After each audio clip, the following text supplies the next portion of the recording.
Hola, bienvenido a esta nueva tutoría. Recíbela y llévala también en tu dispositivo móvil o tableta. Recuerda, somos tutorias.co. Comillas, ni un libro, ni un carnet, ni un cartón dignifican cuando se olvida la historia escrita, se restringe la universidad y se corrompe la profesión. Comillas. Como se observa en la figura, el ejercicio planteado consiste en crear un algoritmo que permita mostrar un menú de opciones por consola. Planteamos la solución en un programa de 44 líneas. En la línea 3 vemos la instrucción numeral include iostran. Iostran es una librería que permite la entrada y salida de datos. En la línea 4 vemos la instrucción numeral include conio.h. Conio.h es una librería que también permite la entrada y salida de datos. Cuando usted necesite mostrar información por consola, eso representa una salida de datos. Y cuando usted necesite capturar información que el usuario ingrese, eso representa una entrada de datos. Entonces, para efectuar operaciones de entrada y salida de datos va a incluir una de estas dos librerías. En la línea 5 vemos la instrucción numeral include stdlib.h. Esta librería de stdlib va a permitir usar el método de system. El método de system CLS en este caso lo que hace es borrar pantalla.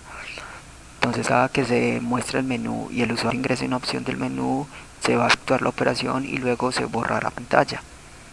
Ese método system.cls, recuerde entonces que para usarlo debe incluir la librería stdlib. Esta librería obviamente permite otras más operaciones, el uso de otras implementaciones del método system. En la línea 7 vemos la instrucción using namespace std. Con esto estamos indicando al compilador que vamos a usar el espacio estándar de C++. De esta manera vamos a poder programar de manera más flexible. Si no incluimos esta línea de código, lo que ocurre es que vamos a tener que usar nuestro propio espacio de trabajo y en ese caso programar de manera en que nos ciñamos a la semántica estructurada de programación de C++. Entre las líneas 9 y 44 vemos el main. El main es el método principal del programa, es decir, el inicio del programa. En la línea 11 vemos entonces cómo se declara una variable de tipo entero llamada opción. Las variables de tipo entero permiten almacenar datos numéricos enteros y no decimales. Entre las líneas 13 y 42 vemos una estructura repetitiva. Recuerde que las estructuras repetitivas lo que hacen es permitir ejecutar un conjunto de instrucciones repetidamente, aprovechando así la velocidad de procesamiento de datos de un computador. En este caso vemos un ciclo do while. Recuerde que la diferencia entre un ciclo while y un ciclo do while es que el ciclo do while permite la entrada y ejecución de instrucciones por primera vez, es decir, sin restricción de contraseña, de condición la primera vez. Dentro de este ciclo, en la línea 14, vemos entonces el método system, cuyo argumento es CLS.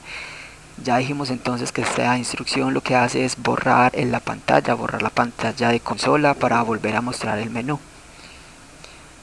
En la línea 16 vemos la instrucción code. La instrucción code permite poner caracteres en la salida estándar. La salida estándar es la pantalla, entonces code permite mostrar información por la consola del computador. Entonces siempre que usted necesite mostrar información va a usar la instrucción code, a continuación menor y entre comillas dobles el mensaje a mostrar. Se puede mostrar mensaje de texto o variables. Para separar el texto de las variables va a usar los símbolos de menor y recuerde que el texto va entre comillas dobles. En la línea 20 vemos la instrucción sin mayor opción. Sin es una instrucción que permite leer caracteres en la entrada estándar. La entrada estándar es el teclado, entonces sin significa variable por teclado. Siempre que usted necesite capturar información que el usuario ingrese, va a usar entonces la instrucción sin mayor y a continuación el nombre de la variable que va a recibir dicho dato. Entre las líneas 22 y 41 vemos una estructura casos, es decir, un switch. Recuerde que lo que hace el switch es reemplazar las condicionales. Cuando usted tiene varias condicionales, usted las puede programar de manera continua o hacerlas anidadas o también usar switches. Entonces switch lo que hace es recibir un argumento que va a ser un valor y según el valor va a efectuar una operación. Entonces switch se usa para hacer una programación más organizada, más cómoda y poder inclusive invocar métodos por cada caso. Cada caso entonces representa una condicional. Entonces línea 22, switch recibe el valor de opción, el usuario va a ingresar un valor y se va a almacenar en la variable opción. Recuerde que el usuario va a ingresar una opción según el menú que observe. En este caso va a ser 1 saludar, 2 conversar, 3 despedirse y 4 salir.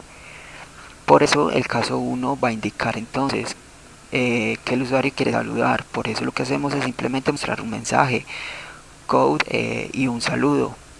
Esas instrucciones de backslash n lo que hacen es un salto de línea, es decir, un enter. Entonces mire que en este caso simplemente estamos imprimiendo texto, ¿sí? para observar cómo se crea un menú, pero a nivel práctico se pueden lo que hacer acá son invocaciones de métodos, etcétera. Y en la línea 26 dentro del caso 1 vemos un break. Un break lo que hace es una salida del switch.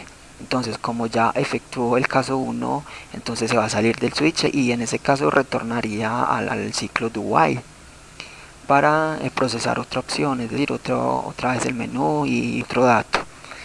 En la línea, entre las líneas 28 y 31 vemos el caso 2, entonces va a imprimir, si el usuario ingresó la opción 2, en la línea 29 va a imprimir el mensaje conversando, en la línea 30 va a dar un break. Recuerde que el break es lo que permite salirse del switch. El caso 3 entonces es despedirse y el caso 4 es un break. ¿Por qué? Porque el caso 4 es salir. Esa instrucción default de la línea 39 lo que hace es mostrar un mensaje en caso que el usuario no ingrese ninguna de las opciones que están representados en los casos, es decir, 1, 2, 3 o 4. Si no aparece ninguno de estos casos como opción de entrada, se va a imprimir entonces este mensaje. Y mire entonces que el ciclo do while en la línea 42 termina obviamente con la condición. En este caso de que la opción sea diferente a 4, porque si es 4 se saldrá entonces del programa. En la línea 43 para finalizar vemos el método "get". Este método lo que hace es esperar un ingreso de carácter de teclado. Cuando el programa compile lo que ocurre es que se va a visualizar la salida de datos y luego se presionará una tecla para cerrar la ventana de ejecución. Pero si no se incluye este método, lo que pasa es que el programa compilará bien, ejecutará normal, pero inmediatamente se cerrará la ventana, la consola. ¿Por qué? Porque no hay una espera de ingreso de carácter. Esta fue la tutoría que permite crear un algoritmo para mostrar un menú de opciones. Repasa la teoría, resuelve nuestro test y practica un algoritmo en el tablero. Si eso te gustó o no, te invitamos a discutirlo y a valorar la experiencia de esta tutoría. Recuerda, somos tutorías.co, trinamos como @tutorías, posteamos en Facebook y Google Plus como Tutorías Colombia. Pregúntanos, contáctanos, haz parte de nuestra plataforma.